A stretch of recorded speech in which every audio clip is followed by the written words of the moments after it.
What's up guys, it's Scott Gonzalez and welcome to my channel. Today we're going to be giving some advice to real estate photos on how you can take them better with a cell phone.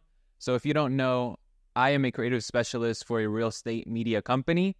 So this is all in good favor. I'm not trying to roast someone and degrade someone's photo abilities. This is just to help out on what you can improve on and what makes real estate photos look good. So what we're going to do is we're going to look at the property and we're going to look at the photos and compare them to what it would look like if you had used some of the tips I'm going to give you. Now, for everyone out there that does real estate photography, everyone has their own style. So take this with a grain of salt. This is just more for entertainment and a couple of tips and stuff like that for people who aren't in the industry as a professional, but just want to take better photos of their listings. So let's just jump straight into it. We have the first property here. So as you can see in the first photo of the house right here, the front shot, it is not level or centered. Now, the way to combat this with a camera is through a tripod. You have a little bubble on your tripod to get the level right. Once you have that in the center, it is level. Now with the phone, you have a built-in level on actually inside of your phone. If you have an iPhone, I'm referring to here,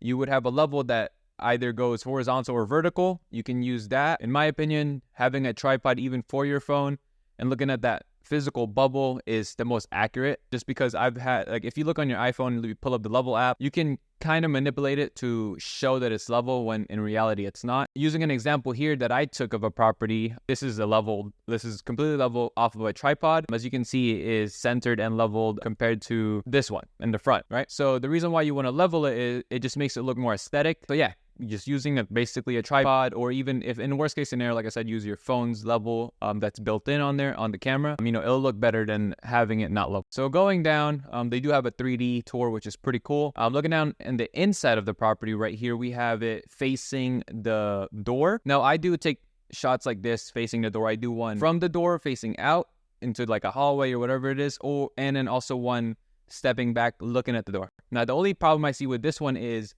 that it's kind of at an angle. It's showing the left side, the right side. Now, what I do like about this picture is that it shows the rule of thirds. It shows 3 different walls. That's typically what you want to capture in a scene, is 3 different walls, just because it kind of gives that depth of field. Now, for this one, what I would suggest is kind of doing just a straight-on shot, because it'll still include this side table right here, or entry table, and it'll include the door, and it'll be centered. So looking at an example that I took is like this. As you can see, this is centered right in the middle. So the height I typically set my tripod at is around waist level for this type of shot.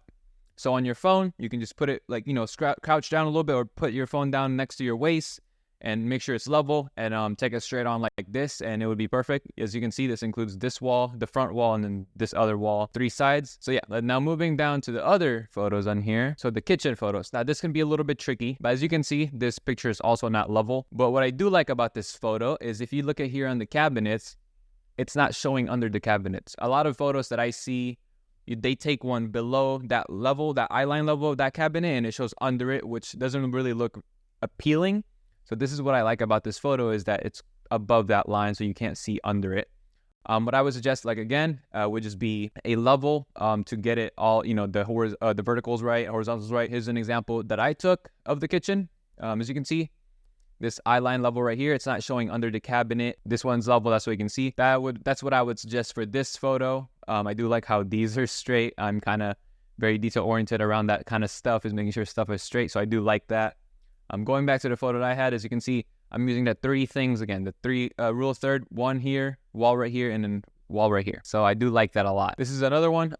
As you can see, they tried to center it, but it's not all the way center. It's kind of facing the left side of the wall more. So what I would do is just turn on the grid on the phone, and then or your camera, and just line up with the center line right here, back up a little bit, so it's an even amount of wall space on either side. That's what I would do on that one. Now, for a shot of the pool like this on the corner, I do love the corner shot. It shows this wall, the front wall, and then this wall too. What I don't like about it is just it's pointing down. So you never want to point down on real estate photos like this. I would have done is just straightened it out from the hip level. Like this one looks like it's been taken from the chest level, really high up. Just bring it down. It'll make the photo look way better. Okay, we have the bedroom here. Now, the thing I see with this is I like that it's taken from the corner. I do like it's showing 3 walls. First thing I would do is make sure that all the lights are on, like the lamp right here. If it turns on, it'll be perfect. You just add more light to the room. I would probably push this photo a little bit more to the right, so it's not showing so much of this wall. The other thing is too, this one looks like it's been taken from up here. I would just bring it back down,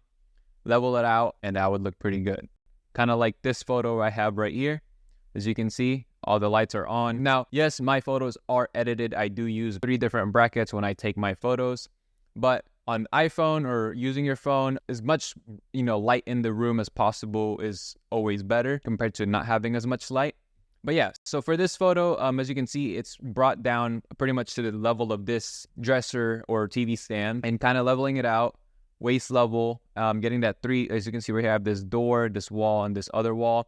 Now, this has 4 kind of things in the space. You have this wall right here in the far left, the front, the right, and then this dresser. Now, I've used shots like similar to this where I don't have a wall, but I have like a dresser to kind of use in my rule of thirds.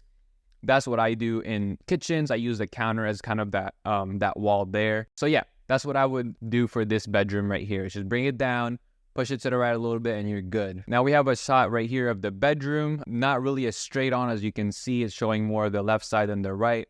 For, like I said, a picture like this, I would definitely turn on the grid and just go in the middle, line it up, make sure you have even amount of space on both sides, and it'll just get a straight in. Now, if you do a straight in and some of the things aren't like, kind of in the right way, like one thing, like the dresser's more to the right than the other one, I would just do a corner shot of that, corner of the room right here where the entrance is. That's what I would do, kind of like this. Now I could get a straight on this, but on the corner, it just shows more of the space. I wanted to show this door in there. Now, of course, if you have a newer iPhone, you'll have that 0.5. Definitely shoot in 0.5. You want to get that wide angle lens. That's what you want for real estate photography, is that wide angle. The only time you'll use something like a 50mm if it's for an architectural style photo. I don't really do a lot of, I do more of just standard real estate photos. Moving on to the next property here. I really do like the front of this. The only thing I would do is kind of back up a little bit and then zoom in, just so it shows the landscape a little bit more. But other than that, great front photo. Now this one, same here. I would just kind of, on these type of shots right here on the exterior, I zoom out all the way to 16mm. And yes, but overall, this is a great front shot. So for something like a example on one of my shoots right here, you can see this is at 16mm zoomed out, and then we have another one on the other corner like this, kind of like that shot. Now we're going into the interior. So as you can see, if you don't really already notice, pretty much all of these shots are pointing down. You don't ever want to point down in doing real estate photography. Now I understand this might just be the realtor taking regular photos, but look, bringing that camera hip level, even out, leveled with the wall or with pretty much the space, makes your photo 10 times better. So like going back to the examples that I have right here, as you can see, bring it down to waist level, making sure your verticals are properly level. As you can see in the kitchen right here, compared to this one in the kitchen, it's pointing down. Right here, you got a guy or a woman taking a photo with their phone. So the thing with this, you could avoid this reflection by just bringing it down. So for bathroom, I take a little bit differently. I kind of do around waist level, but what I do is I lower my tripod, I raise the middle part up, and I just make sure I get over the door handle. That's what I do. If I can find one. Yeah, right here. So it's a little bit above the door handle, as you can see, prevents you from getting in the reflection, especially in this shot right here. Yeah, I would just back it up a little bit, lower it down, and then you can see the whole bathroom. Room shots right here. What I would do is just take it from this corner. Now I understand she wants to see the closet. I would take it from this corner and then the opposite corner, because that will show this space. As you can see, this one doesn't have 3 walls in the picture. It has this and this. So yeah, taking it from this corner will show 3 areas. The rule of thirds, it just makes the space look bigger. This has 3 walls right here. So this is a good photo. I just would like to see it, of course, leveled down and then lower around waist level. So a lot of realtors and up and coming photographers, this is one thing that should always be looked at and corrected, is actually leaving the toilet seat up. And I've done it before. I left it up and completely didn't even pay attention, forgot about it, took the photo and realized, oh, toilet seat should be down. So they should always be down, even if it's clean. As you can see in a photo like this, it just looks way more pleasant around the toilet, such as toilet paper rolls or plungers, scrubbing, things like that. I would take the plungers out, The trash can, definitely a big thing. Take it out. Now, the toilet paper roll you can leave if it's full like this. Now, if it's pretty much like 3 plies left, definitely take it off. I know a lot of people would do like a decoration with the toilet paper roll. Fine to leave. Now, with this soap right here, I should have taken this off the counter, to be honest, just because it's only one thing. And if I took it off, it would make it way more clean. Didn't. It's one of those things, especially since this one's like halfway used. Now, yeah, if it's just one thing on the counter, definitely take it off, hide it under this, and then, you know, put it back once you're done with the photo. Now, if it's multiple things on the counter, it'll be too much work to, you know, take all that and put it down, especially if it's a lot of, you know, different soap bars, toothpaste things, and then you start taking it off the counter, you'll realize there's a bunch of stains right there. So it'd actually look better with the stuff on the counter than not if it's cluttered. With that to say, with this photo, yeah, definitely, as you can see, it's pointing down. It's making the room look small or kind of weird. Yeah, just bring it down, get level with the center of your phone with that grid line. Level it with the mirror, which is typically a little bit, that height is above the door handle. Toilet lid closed, and you should be good on that photo. Now, moving on to these other ones. As you can see on this one, if you don't notice, all the lights are off. So even during the daytime, just make sure every light is on and fans off for taking photos. I do like the fact that they went above this line, you know, so you don't see under the cabinet. This one, if it was just centered with the lights, hanging lights, and backed up a little bit more like this, you'll get a straight on shot that would look perfect. This one, I would just have done a straight on this. Now, I'd see what they're trying to do here. They're trying to show these appliances. Definitely would just have taken a corner a little bit farther back, level it out. You could see those appliances right there. For closet shots like this, I just do a straight on, back up a little bit and do a straight on, just because there's typically not enough room to do a corner shot. Definitely would fix the blinds on here, just pull it down a little bit or put them all the way up. Yeah, I would never point. Yeah, this is one thing that you should never do, is just ever pointing down at unless it's like a detailed shot and zoomed in. You have your aperture, which just means it makes the background blurry. Simple terms. For this, if you want to show the microwave, just back up a little bit, lower the height, and zoom in. Just don't point down. It just doesn't look appealing at all. If you made it to this part of the video, thank you so much for tuning in. Now, if you like this type of content where I break down on the photos on how you can improve it, make sure you leave a comment down below. So I will be creating more content around the real estate media space. This is going to be talking about gear, talking about how I shoot my photos, my video, drone, you name it, all across the board. Make sure you stay tuned, and thank you for watching the video.